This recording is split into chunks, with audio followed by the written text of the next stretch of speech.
Bonjour et bienvenue dans cette journée magnifique de Vendredi Saint. Vendredi Saint, bibliquement parlant, dans la vie de Jésus, tout ça, c'est une journée vraiment très compliquée.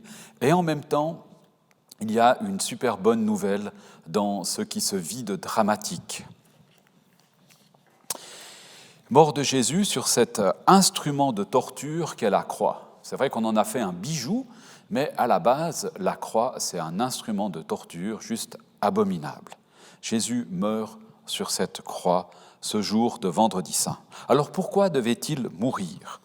Eh bien, la Bible nous parle de péché. Alors le péché, c'est un mot qu'on n'utilise plus, il est tellement ringard, on en a tellement, il a été surchargé de tellement de pensées négatives, de choses comme ça. On peut dire que le péché, c'est tout ce qui nous sépare. Tout ce qui nous sépare. Par exemple, quand je fais des bêtises, je suis séparé, séparé de mes amis, séparé de mes parents, séparé dans ma famille, parce que j'ai commis des erreurs. Voyez ? Ça pourrait être une manière de simplement dire ce qu'est le péché. Tout ce qui nous sépare, même de nous-mêmes. Des fois, on vit des choses qui nous séparent de nous-mêmes, qui nous éloignent de ce qui fait sens dans notre vie, par exemple. Alors, je prends un premier texte qui se trouve dans l'évangile de Jean, au verset 29, qui nous dit, le cousin de Jésus qui parle, il dit « Jean aperçut Jésus qui se dirigeait vers lui, alors il s'écria « Voici l'agneau de Dieu, celui qui enlève le péché du monde. » Celui qui enlève le péché du monde. Celui qui enlève du monde tout ce qui sépare, qui permet la réconciliation. Voilà comment il est présenté. Et puis, un peu plus loin, dans un autre texte, plus loin dans la Bible, il est dit ceci, dans 1 Pierre 2, au verset 24, « Il a pris nos péchés, donc tout ce qui nous sépare de la relation avec Dieu, de notre relation humaine et de notre relation avec nous-mêmes, il a pris nos péchés sur lui, il les a portés dans son corps sur la croix, afin qu'étant morts pour le péché, nous menions une vie juste. » Il permet ainsi la réconciliation. Et ça, c'est la bonne nouvelle.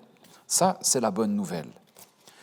Et puis, lisons encore un dernier texte qui se trouve dans Marc. C'est le texte, en fait, qui parle de la mort de Jésus. Jésus, donc, a été, on l'a vu hier, a été jugé d'une manière un peu, ambigu pour dire ça gentiment. Il a été emmené, il a été frappé, il vit des moments très, très, très compliqués, très difficiles. Et puis, il est cloué, et c'est vraiment rude, cloué sur cette croix. Et voilà ce qui se passe. À midi, le pays tout entier fut plongé dans l'obscurité.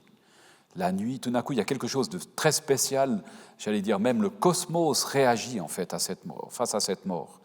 Et puis Jésus sur cette croix qui dit « Mon Dieu, mais pourquoi m'as-tu abandonné ? Pourquoi m'as-tu abandonné ?» Et Jésus, il faut se le rappeler, il porte tout ce qui sépare l'homme de la proximité avec Dieu. Donc automatiquement, d'une manière, il est comme séparé de Dieu, parce qu'il porte en lui tout ce qui sépare de la réconciliation avec Dieu. Pourquoi m'as-tu abandonné ? Et puis quelques instants après, Jésus poussa un grand cri et puis il mourut.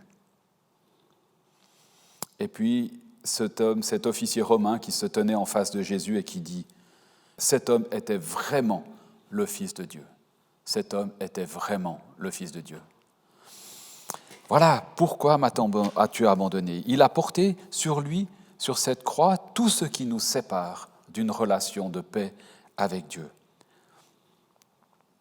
Abandon, séparation, qui que tu sois, quoi que tu aies fait, Jésus a tout fait pour que tu puisses être réconcilié, pour que tu puisses vivre la paix, pour que la paix soit possible dans ta vie. Alors j'aimerais t'inviter aujourd'hui, dans ce jour de Vendredi Saint, à prendre peut-être quelques minutes, vu qu'on a congé, pour repenser à ce que veut dire ce « Pourquoi m'as-tu abandonné ?» Qu'est-ce qui pourrait te séparer d'une relation avec Dieu ? Jésus a donné sa vie pour que tu puisses être réconcilié avec lui. Ça, c'est vraiment une bonne nouvelle. Alors je te souhaite de passer une belle journée et prends bien soin de toi et de ta famille.